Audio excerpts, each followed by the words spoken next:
बेटा फैमिलीज जब आपस में मिलजुल के रहती हैं तो बाकी सारे लोग कंसर्न्ड हो जाते हैं जब कोई मसला हो। तो ये सिर्फ कंसर्न्ड है।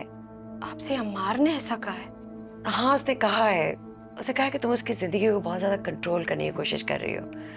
मैंने तो उससे पहले भी कहा था कि तुम दोनों आपस में नहीं चल सकते, लेकिन उसने मेरी एक ना सुनी। अब देखो ना, पछता रहा है। आपको भी यही लगता है कि सारा कसूर मेरा है? देखो फातिमा, तुम्हें शादी के बाद अपने आप को थोड़ा सा बदलना चाहिए था। शादी से पहले चीजें फर्क होती हैं। आदमी जो है लड़कियों की चोंचली भी उठा लेते हैं, उनके टैंट्रम्स भी सुन लेते हैं, लेकिन शादी के बाद उनसे बर्दाश्त नहीं होता। उनको शादी के बाद एक प्योर हाउसवाइफ की जरूरत होती है, और तुम काम में इतनी मसरूफ हो, तुम उसको टाइम ही नहीं दे सक रही। तो उसको चिढ़ तो चढ़ेगी ना। और ये रिश्ता निभाने के लिए औरत को थोड़ी सी कुर्बानी देनी होती है। आपको क्या लगता है कि मैं कुर्बानी देना नहीं जानती? औरत जिस भी कल्चर में हो, सबसे ज्यादा कुर्बानी औरत ही देती है। सबसे ज्यादा सेक्रीफाइस औरत ही करती है। लेकिन तुमने अपने आप को बदला नहीं है। अगर तुमने अमार के साथ ये रिश्ता चलाना है तो तुम्हें अपने आप को थोड़ा बदलना होगा। और मैं कितना बदलूं अपने आप को? हालांकि आपसे किस तरह बात कर रही है, वो भी मेरे सामने। इसकी हिम्मत कैसे हुई आपसे ऐसे बात करने की? Natasha shut up. तुम दोनों एटलीस्ट चुप कर जाओ, मेरा दिमाग मत खाओ। और तुम चुप करके बैठ जाओ थोड़ी देर के लिए प्लीज। फातिमा, तुम मुझे बताओ, तुम क्या चाहती हो? मैंने क्या जानना है? आपका बेटा चाहता है कि उसके आने से पहले मैं इस घर से चली जाऊं। मेरे ख्याल में तुम्हारा ये डिसीजन बिल्कुल सही है। तुम लोग आजकल इतनी बहस कर रहे हो कि अगर थोड़ा सा डिस्टेंस रखोगे शायद तुम लोगों को समझ आ जाए कि मसला क्या है। तुम्हें मौका मिल जाए अपने आप पे कंसंट्रेट करने का और उसको समझने का। और मुझे पता है जब अमार का गुस्सा ठंडा होगा वो खुद ही तुम्हें लेने आ जाएगा। आज मैं अपने आप को बहुत कमजोर महसूस कर रही हूँ। डोंट वरी, सब ठीक हो जाएगा। खालाजान जाने दें इसे, हमारा आता ही होगा, गुस्से हो जाएगा इसे देख के। मैं ड्राइवर से कहती हूँ तुम्हें छोड़ा है। नहीं मम्मा, I will manage myself. आप बस अपना ख्याल रखें। खुदा हाफिज। खैर से जाओ।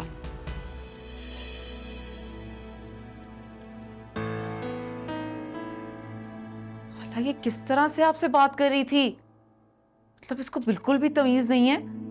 उसके बाद फिर इसने मोटे मोटे मगरमच्छ के आंसू भी ऐसे निकाल लिए और आपको शीशी में उतार दिया। आप भी ना इतनी भोली हैं। बेटा ऐसी बात नहीं है, लेकिन मुझे थोड़ा तरस तो आता है इस पे। मैं किसी को रुखसत होते देखती हूँ तो मेरा बड़ा दिल बैठने लगता है। मैं अब किसी को खोना नहीं चाहती। खाला, आप ये बात क्यों भूल रही हैं कि ये हमारी अपनी नहीं है, ये पराई लड़की है। ये बहुत बड़ी एक्ट्रेस है, ऊपर से कोई समझ नहीं आ रही है, बहुत बड़ी फसादन है।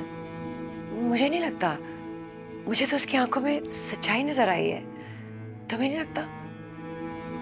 आखिर वो भी किसी की बेटी है और मैं भी एक बेटी की माँ हूं। तो कभी भी नहीं चाहूंगी कि किसी की बेटी को कोई तकलीफ पहुंचे। और अमार ने इसे तकलीफ दी है। मैंने इसीलिए इसे कहा था कि तुम दोनों का आपस में जोड़ नहीं है, ये नहीं चल सकेगा, लेकिन उसने नहीं सुना मुझे। इसका अंजाम यही होना था। बस छोड़े ना ये बातें खाला, आपको अपना दिमाग खराब करने की जरूरत नहीं है। इस लड़के के पीछे बहुत बड़ी ड्रामेबाज है, ये पूरी एक्ट्रेस है। आपको समझ ही नहीं आ रही है क्योंकि आप बहुत भोली हैं। लोग बहुत चालाक हैं खाला, समझ जाएं अब भी। Come here.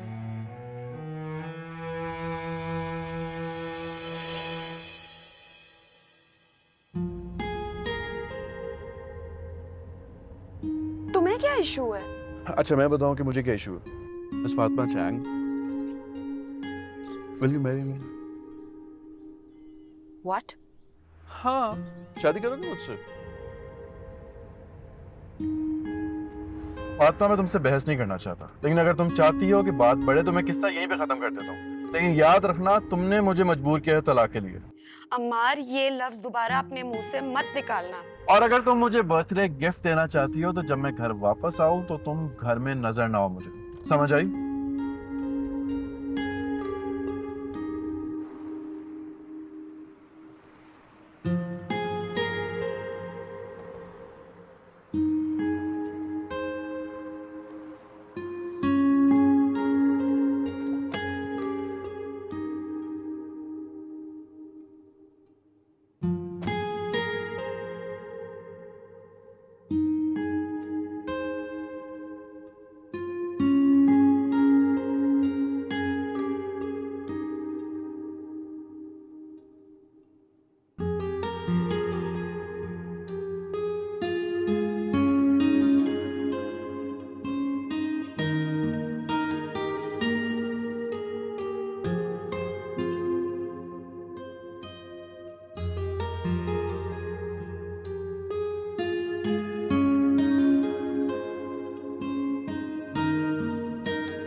तुम्हारी नजर में रोमांस का क्या मतलब होता है?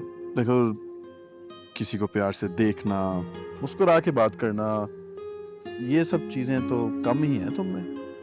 मोहब्बत में रोमांस आने में ना टाइम लगता है। मोहब्बत स्लोली एंड ग्रेजुअली ग्रो करती है, और ये एहसास आहिस्ता आहिस्ता बढ़ जाए ना तो उसे ट्रस्ट का नाम दिया जाता है। ट्रस्ट आने में टाइम तो लगता है ना भाई, और जब ट्रस्ट आ जाए ना तो लाइफ में रोमांस खुद ब खुद आ जाती है। ठीक है, फिर मैं इंतजार करूंगा उस वक्त का जब आपकी आंखों में मेरे लिए मोहब्बत और रोमांस नजर आए मुझे।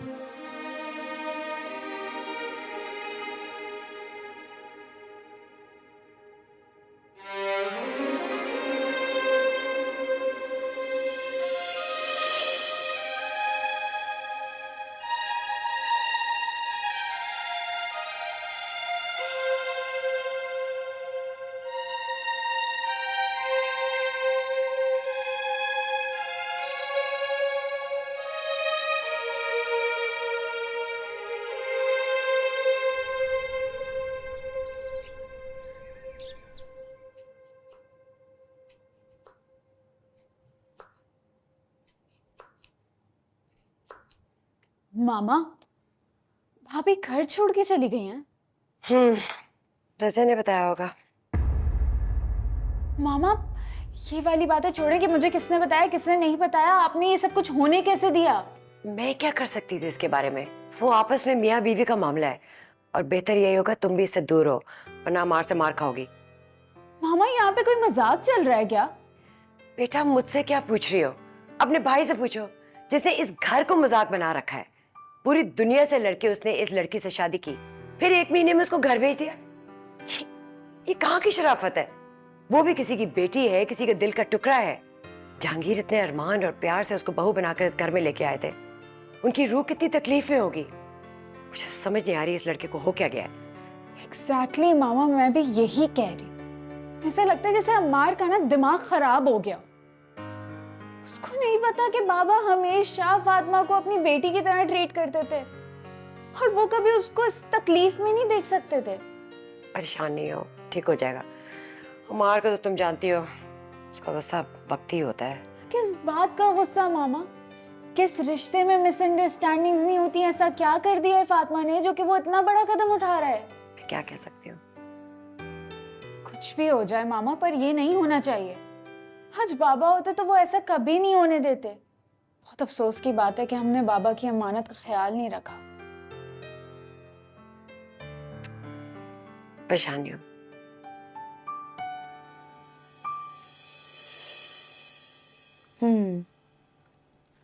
तुमने नैन्सी से पूछा? मैम, मैंने पूछा है। वो तो कह रही है कि वो रोज़ कॉलेज जाती है। अब सच क्या है, इसी बात की परेशानी है। इसमें परेशान होने की क्या बात है? उसके कॉलेज जाओ, जो सच होगा झूठ होगा सब सामने आ जाएगा। मैम, मैं चली तो जाऊँ, लेकिन ऑफिस का काम। ऑफिस के काम की फिक्र मत करो, मैं हूं ना यहाँ पे, सब हो जाएगा। Thank you ma'am, thank you so much. इसमें थैंक यू की क्या बात है? बहन बेटियां तो सबकी एक होती है ना। तुम बस नैन्सी का ख्याल रखा करो और उससे बात किया करो। मैम, नैन्सी बहुत अच्छी लड़की है। मुझे कभी उसकी तरफ से कोई शिकायत का मौका नहीं मिला। ये तो पहली दफ़ा ऐसा हुआ है। तुम्हें परेशान होने की ज़रूरत नहीं है, सब ठीक हो जाएगा। ठीक है मैम, मैं फिर कॉलेज से होके आती हूँ। बस 1-2 घंटे में वापस आ जाऊँगी। चलो, ख्याल से जाना। Thank you ma'am.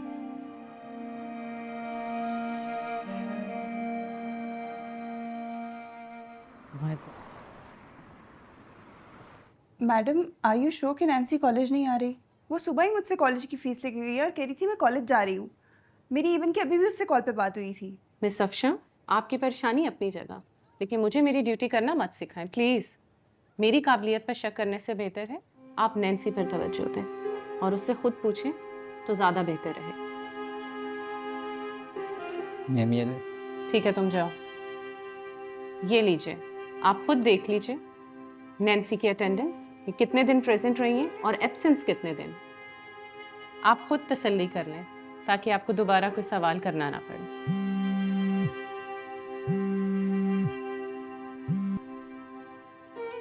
Madam, they are right, Nancy college नहीं आ रही। अब मैं क्या करूं? लेकिन मैडम मैं इस टाइम घर जाके क्या करूंगी? कोई भी नहीं होता इस टाइम घर। फर्नांडिस का पता नहीं, जॉन स्कूल होता है और नैन्सी का भी कुछ पता नहीं है। ओके मैम, मैं बात करती हूँ।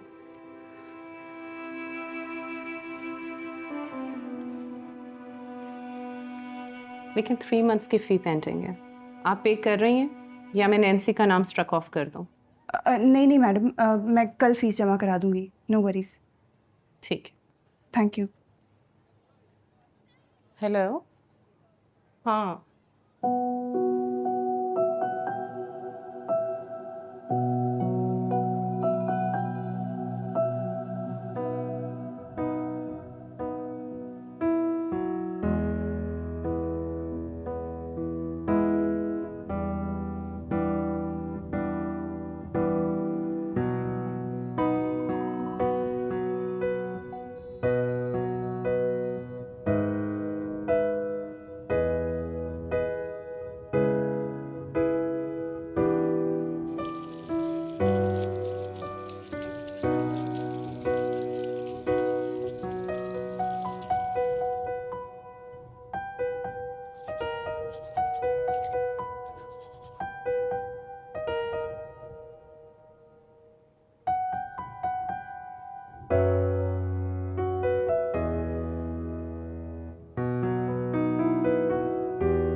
लो अम्मार, तुम्हारी मोहब्बत की नज़र में मेरा छोटा सा नजराना।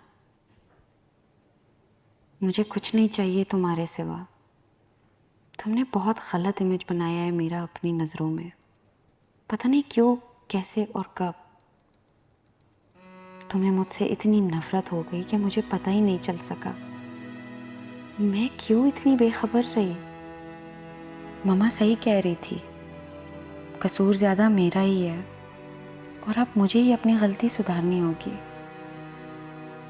अल्लाह पाक प्लीज़ मेरी रहनुमाई कीजिए।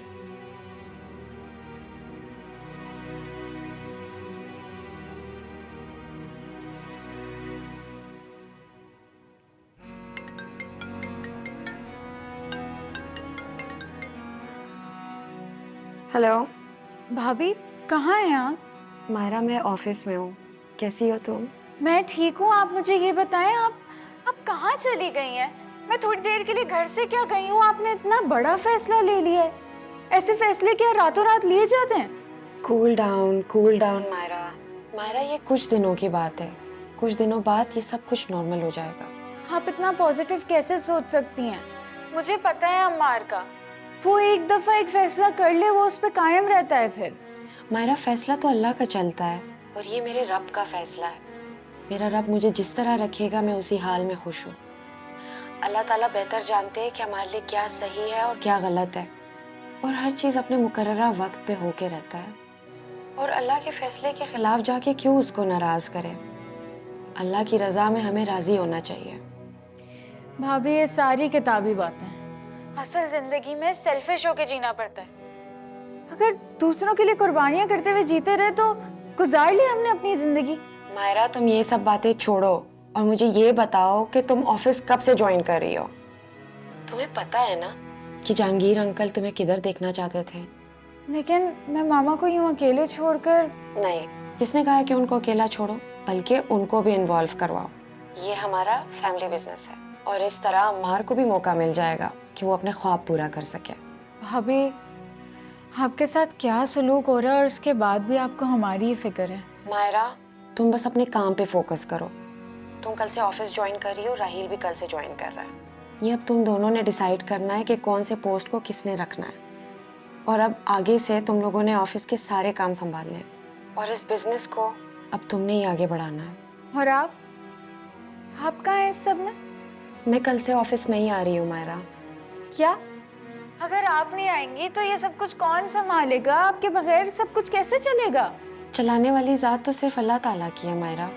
हम तो बस एक मोरे हैं जो कि आगे पीछे चल रहे हैं। भाभी, मेरा काम तो मुकम्मल हो गया, अब तुम लोगों का टाइम है ये।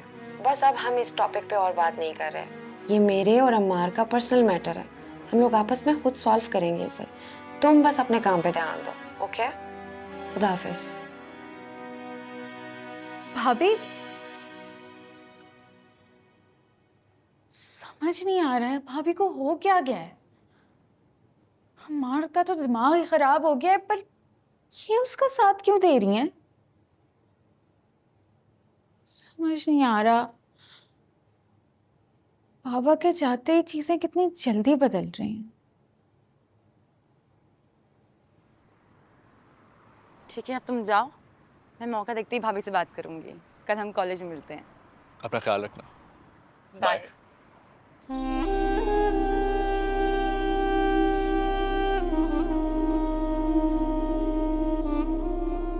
नैन्सी, भाभी,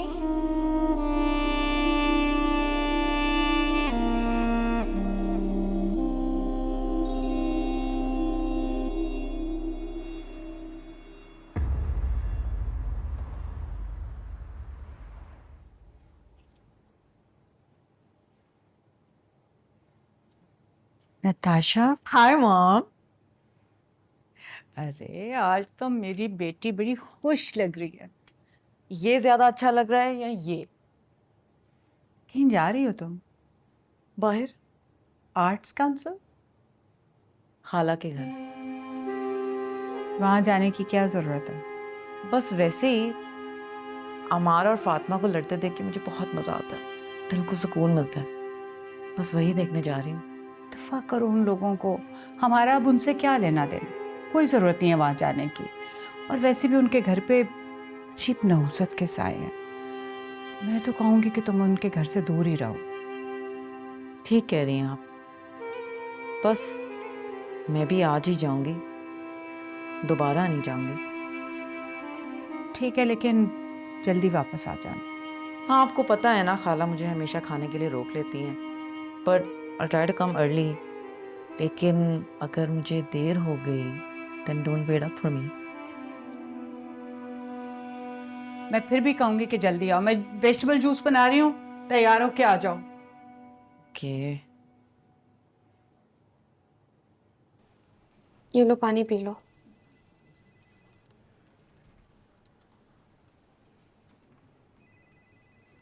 अब शायद इतना रिएक्ट करने की जरूरत नहीं है। जो होना था सो हो गया। We can't change anything, right? Ma'am वो तो यही कहती थी कि भाभी मैं आपको कभी हर्ट नहीं कर सकती, आपके मेरे पे बहुत एहसानात हैं। फिर मेरी जो आंखों ने देखा है, मुझे उस पर यकीन क्यों नहीं आ रहा। होता है इंसान का, जब दूसरे इंसान पे उम्मीदें और भरोसा कुछ ज्यादा ही बढ़ जाए ना, तो उसके टूटने पे ऐसे ही दुख होता है। मैडम, नैन्सी 4 साल की थी जब मेरी शादी हुई। मम्मी पापा के डेथ के टाइम 10 साल की होगी। वो दिन है और आज का दिन है। मैंने उसे अपने बच्चों की तरह पाला है। मैंने कभी जॉन और नैन्सी में कोई फर्क नहीं रखा, और ये बात वो भी जानती है। वो खुद मुझे कहती है कि आप मेरी माँ से भी ऊपर दर्जे पे हैं। मैं सच बोल रही हूँ मैम, वो ये सब बातें मुझे कहती है। फिर वो मुझे ऐसे धोखा कैसे दे सकती है? जब वो ये बातें समझती है तो मुझे ये तकलीफ क्यों दी उसने? मैंने उसके साथ क्या बुरा किया है ma'am? Calm down Afsha, calm down, relax. सबके साथ कहीं ना कहीं, कभी ना कभी ये सब तो होता है। जिस पे सबसे ज्यादा मान होता है ना, उसी तरफ से आपको धोखा मिलता है। ये अल्लाह का कानून है। उसे नहीं पसंद है कि एक इंसान दूसरे इंसान से इतनी उम्मीद लगा के रखे। जिस पे सबसे ज्यादा मान होता है ना, उसी तरफ से आपको धोखा मिलता है। इतना उम्मीद लगा के रखना, क्योंकि ये सारी उम्मीदें, तवक्कल सिर्फ अल्लाह ताला के लिए है, जो कभी हमें गिरने नहीं देता, कभी टूटने नहीं देता, हमसे झूठे वादे नहीं करता, अपने वादे का हमेशा सच्चा वही रहमान और रहीम, समझी तुम? थैंक यू मैम, आपकी इन्हीं बातों की वजह से मुझे बहुत हौसला मिलता है।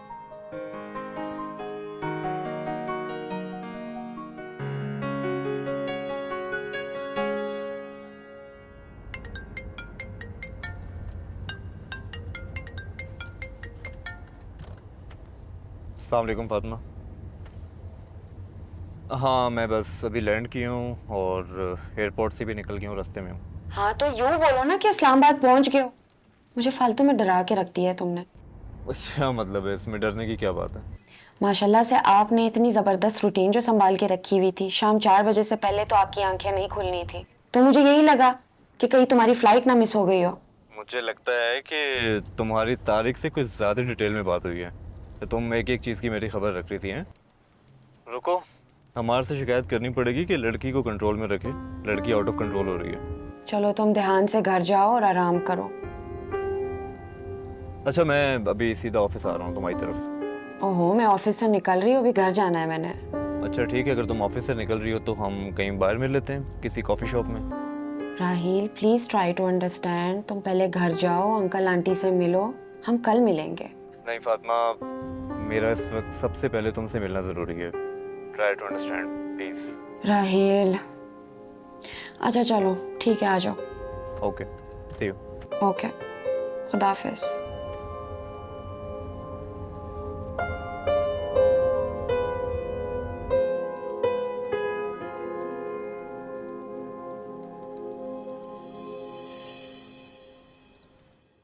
माय गॉड काला, शुक्र है, I am so happy. Chinese से तो जान छूटी है हमारी। आप अमार को राजी करें, मैं तब तक अपना रिश्ता ख़त्म करवाने के लिए अम्मी से बात करती हूँ, ठीक है? नताशा, तुम इस हद तक गिर सकती हो, मैं कभी सोच भी नहीं सकता था। अमार, क्या हुआ अमार? मैंने कुछ गलत कहा है क्या? तुम खुद ही तो कह रहे थे उस दिन के फातिमा से तुम तंग हो, पछता रहे हो और तलाक लेना चाहते हो। Natasha, mind your own business. I didn't say कि मैं उससे तलाक लेना चाहता हूँ, और फर्ज करो मैं उससे तलाक भी लेना चाहता हूँ तो मैंने ये कहा था कि मैं तुमसे शादी करना चाहता हूँ? तुम्हें एक बात नहीं समझ आ रही, मैं कभी तुमसे शादी ना करना चाहता था, ना करना चाहता हूँ। तो वो जो उस दिन तुमने मेरे साथ इतना वक्त गुजारा, मेरी इतनी तारीफें की, वो प्यार नहीं और तो क्या था? नताशा, वो हमदर्दी थी, लेकिन तुम इतनी बेवकूफ हो, तुम ये समझ नहीं सकी कि हमदर्दी क्या होती है और मोहब्बत क्या होती है। लेकिन तुम क्या समझोगे? तुम तो कभी अपने आप को नहीं समझ सकी, तुम मुझे क्या समझोगे? फॉर गॉड सेक नताशा, सच्ची मोहब्बत को पहचानना सीखो तुम, वरना जाया हो जाओगे तुम। अमार, अमार, अमार रुको! तुम इस तरह से बार बार मुझे जलील करके रिजेक्ट नहीं कर सकते। This is enough. खाला, खाला, आपने देखा मुझे क्या क्या बोल के चला गया और आपने उसे कुछ कहा ही नहीं है। How could you do this? क्या कहूँ नताशा, तुमने मुझे कुछ बोलने के लायक ही नहीं छोड़ा। मेरे ही बेटे की नजरों में मुझे गिरा दिया। मैंने आपको कुछ कहने के काबिल नहीं छोड़ा। आप नहीं चाहती कि मैं आपकी बहू बनूं? बेटा, मैं चाहती थी, बिल्कुल चाहती थी, लेकिन जब तक उसकी शादी नहीं हुई थी।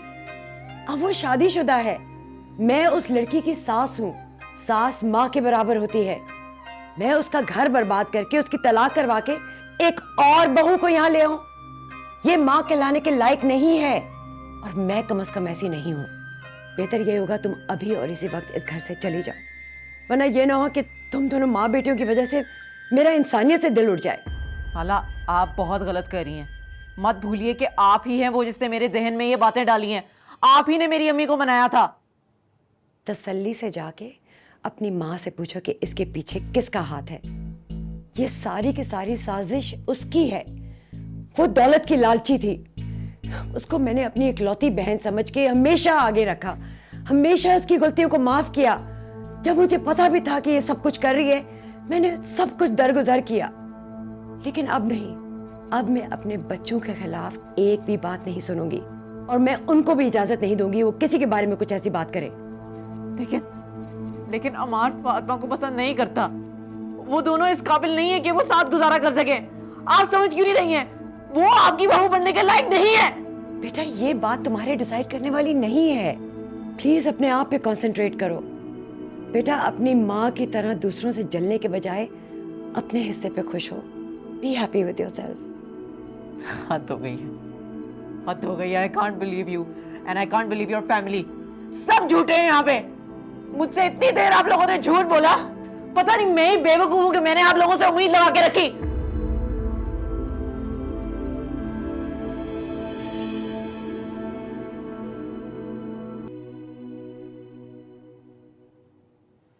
मुझे यकीन नहीं आ रहा फातिमा, ये सब कैसे हो गया।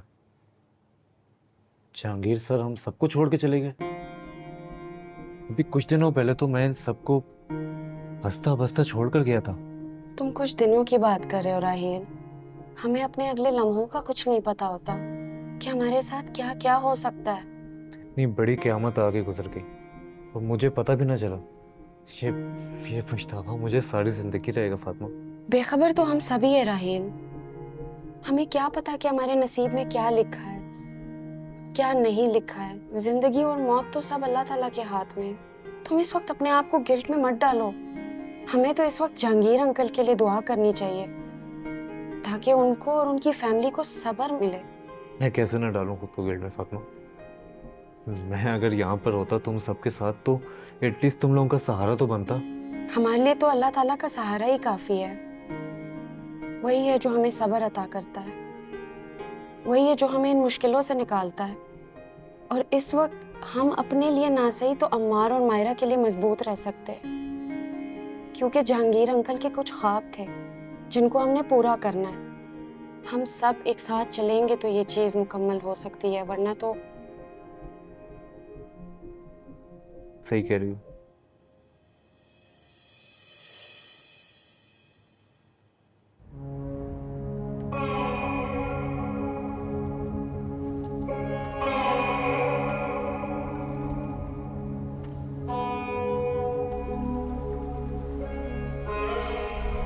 आई डिडंट से कि मैं उससे तलाक लेना चाहता हूं, और फर्ज करो मैं उससे तलाक भी लेना चाहता हूं तो मैंने ये कहां कहा था कि मैं तुमसे शादी करना चाहता हूं। तुम्हें एक बात नहीं समझ आ रही, मैं कभी तुमसे शादी ना करना चाहता था, ना करना चाहता हूं। तो वो जो उस दिन तुमने मेरे साथ इतना वक्त गुजारा, मेरी इतनी तारीफें की, वो प्यार नहीं और तो क्या था। नताशा वो हमदर्दी थी, लेकिन तुम इतनी बेवकूफ हो, तुम ये समझ नहीं सकी कि हमदर्दी क्या होती है और मोहब्बत क्या होती है।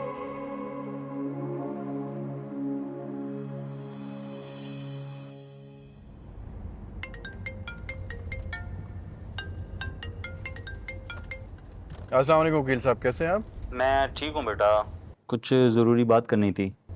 जी बोले। जहांगीर साहब ने अपनी विल लिखवाई थी। क्या मतलब? डैड ने विल लिखवाई थी? जी, वैसे तो हमारे मुल्क के कवानीन के मुताबिक वसीयत की कोई कानूनी हैसियत नहीं है, लेकिन आप सबके इल्म में लाना ज़रूरी था कि जहांगीर साहब की आखिरी ख्वाहिश क्या थी। आखिरी ख्वाहिश? मैं कुछ समझा नहीं। जी, यही समझाने के लिए फ़ोन किया था। चलें ठीक है, आप घर पे आ जाएं, मॉम वहीं पर होंगी। नहीं, मामला काफ़ी संगीन सूरत हाल इख्तियार कर चुका है। ठीक है, आप कल घर पे आ जाएं। मैं मज़ीद लेट नहीं करना चाहता, हमें आज ही मिलना होगा। ठीक है, फिर रात को 8 बजे तक आप घर आ जाएं। जिया का होना भी बहुत ज़रूरी है। फातिमा शायद शाम को अवेलेबल ना हो, मैं भी एक जगह पे पहुंचा हूँ, एक काम था मुझे, तो मैं आ जाऊँगा। थोड़ा वक्त निकालिए, ये भी ज़्यादा ज़रूरी काम है, वरना मैं ज़िद ना करता। अच्छा, लेकिन आप इतने परेशान क्यों हैं?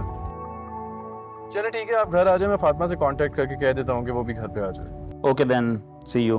चलें, ओके, अल्लाह हाफिज़, मिलते हैं रात को 8 बजे।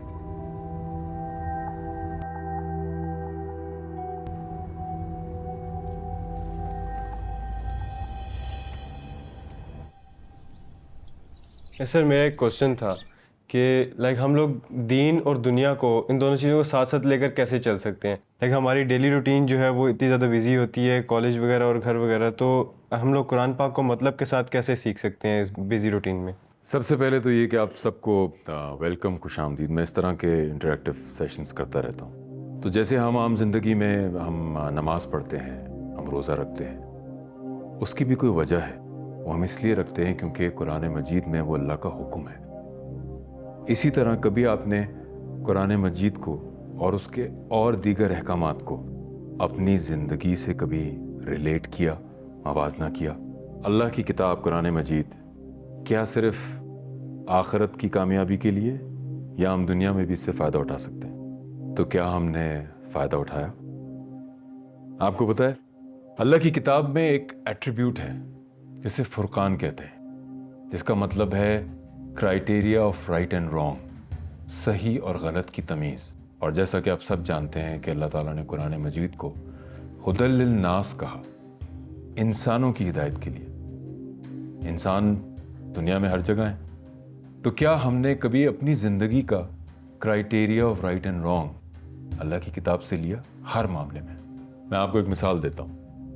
जैसे हम कोई भी चीज़ खरीदते हैं, कोई फ़ोन हो, कोई टेलीविज़न सेट हो, कोई फ्रिज हो, कुछ भी हो, उसके साथ एक बुकलेट आती है, उसे कहते हैं ओनर्स मैनुअल। तो हम उस डिवाइस को उस बुक के हिसाब से ऑपरेट करते हैं। तो कुरान मजीद हम इंसानों की ओनर्स मैनुअल है, जिसके मुताबिक अगर हम चलेंगे तो ज़िंदगी में कामयाबी नहीं, क्वालिटी ऑफ लाइफ को भी इंजॉय कर सकते हैं। आपने नोट किया होगा, जैसे ज़िंदगी में, ये सवाल मैं पूछूंगा आपसे एक दफ़ा फिर, कि आप में से कौन कौन ज़िंदगी में कामयाब होना चाहता है?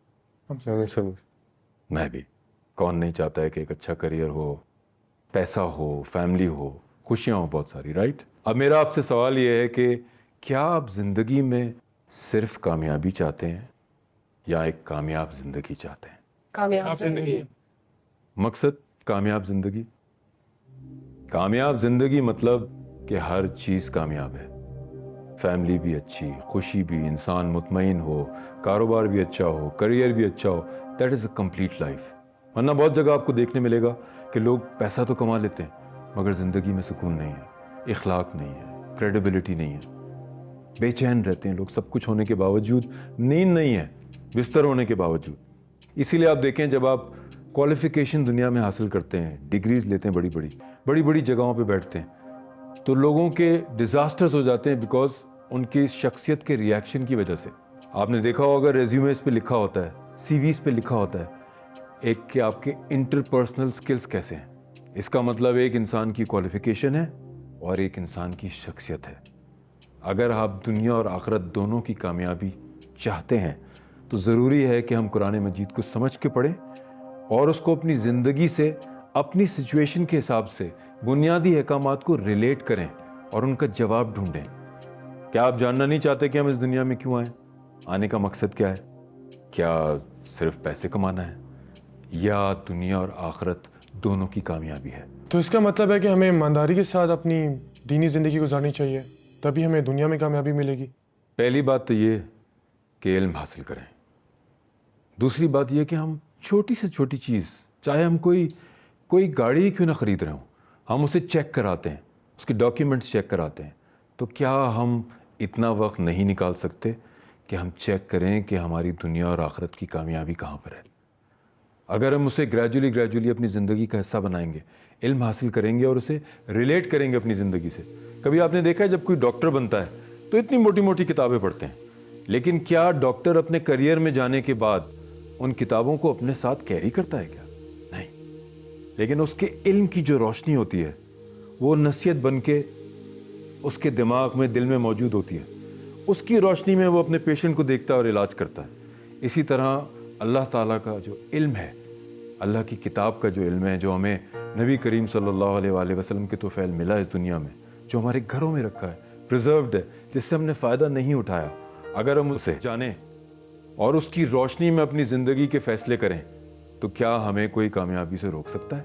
आप खुद सोचें कि अगर हम देखते हैं ज़िंदगी में, हम किसी भी चीज़ की बेहुरमती देखते हैं तो हम उसे उठाकर एक ऊंचे मकाम पे रख सकते हैं और ताकि हम उसको इज़्ज़त दें। अगर ये अहकाम हमारी ज़िंदगी में आ जाएं एक अच्छे इंसान की हैसियत से, एक अच्छे पाकिस्तानी की हैसियत से, एक अच्छे मुसलमान की हैसियत से, उस इंसान को ज़िंदगी में कभी कोई नीचे कर सकता है क्या? कभी नहीं, क्योंकि उसमें कामयाबी उसका मुकद्दर बन जाती है। इसीलिए बहुत ज़रूरी है कि आज के दौर में जहाँ हम साइंस के साथ चलते हैं, हम जानते हैं क्वालिफ़िकेशन क्या है, हम जानते हैं कि कौन से मुल्कों में इकॉनमी अच्छी है जहाँ हमें कामयाबी मिल सकती है, क्यों ना हम इसका फ़ैसला अपने रब के हाथ में दें, उसकी किताब को जानें, ताकि हम अपनी ज़िंदगी की कामयाबी के साथ साथ एक पढ़े लिखे इंसान की तरह, जो फैमिली को लेके चलता हो, जो कारोबार ठीक से करता हो, इंसानियत के लिए, मैनकाइंड के लिए एक एग्जाम्पल बने, ताकि लोग हमें देख के कहें कि ये वो कौम है जो अपने असूलों को, अपने दीन को लेके चलती है और साथ में कामयाब भी है।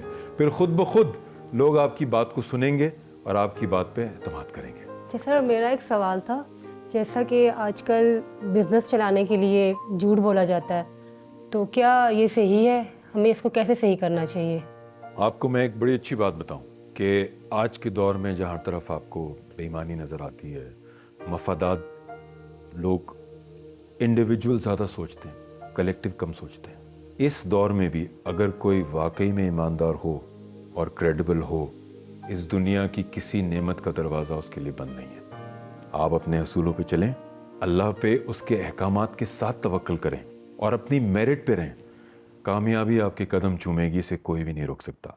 और आप साथ साथ मुतमईन भी रहेंगे, क्योंकि अल्लाह ताला ये कुरान में कहते हैं कि जो इत्मीनान है वो अल्लाह की नसीहत में और ज़िक्र में। उसे आजमाएं, आपको हर नेमत भी मिलेगी और दुनिया और आखिरत दोनों की कामयाबी मिलेगी। और वो काम भी हम कर सकेंगे जो पैगाम हमें इंसानियत तक पहुँचाना है, कि कुरान मजीद की हिदायत पे चल के कोई एक्सट्रीमिस्ट नहीं बनता, कोई टेररिस्ट नहीं बनता, बल्कि एक बैलेंस इंसान बनता है जो लॉ अबाइडिंग सिटीज़न भी होता है, अपने मुल्क की भी कदर करता है, अपनी फैमिली की भी, और अपने माशरे में एक इम्पॉर्टेंट रोल अदा करता है। Thank you so much. Thank you sir. Thank you so much sir. Thank you so much. Thank you.